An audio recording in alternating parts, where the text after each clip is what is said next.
All right, now we have an idea of what changes we need to make in our code. And it looks like there are 4 major steps. And some might be more complicated than others because they'll affect multiple code files at once. All right, so how should we go about this? Should we pick anywhere to start and then do all those changes perfectly before we try to run the app on our device? Well, if we attempted that method, where we run all the steps at once and then try to run the app on our device, there's a high likelihood that the app won't work for the first time and would probably run into a bunch of errors. And at that point, it'd be really hard to pinpoint the root of the problem because we made so many changes in the files already. Now, on the other hand, if we make smaller code changes and regularly check for errors along the way by running the app on our device, we can better identify the lines of code that caused the error because there'll be fewer lines changed. So this incremental approach means we'll need to plan out our code changes that will allow the app to run even if the whole feature isn't done yet. Now that we know that we want to do it one step at a time, which step should we tackle first? So as developers, we can prioritize in a number of ways. Often, we want to make the riskiest and most difficult changes first, because if our initial strategy doesn't work, we need to know as soon as possible so we can rethink our strategy. So think of it as a proof of concept to make sure that we're on the right path.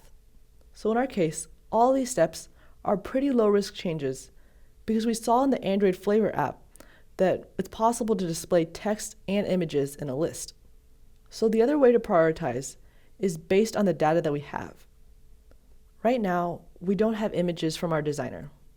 So often, once designers produce a rough design mock, it might take some time for them to deliver the final images. Well, in the meantime, we as developers can get started on writing the code.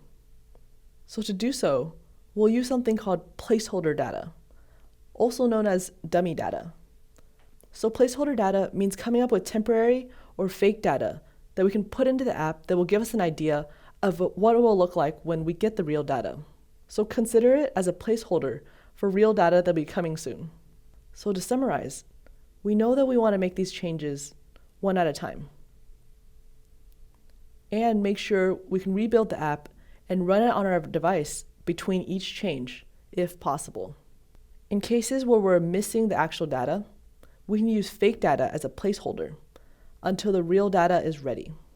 So in our case, if we don't have the final images from the designer yet, we want to get as far as we can until we get completely blocked off and need to wait for the real data to finish implementing the feature. All right, so taking a look at this list of changes, I'd like your help on figuring out how to prioritize which order to do these in. So go ahead and assign the numbers 1 through 4 on which step you would take first, second, third, and fourth.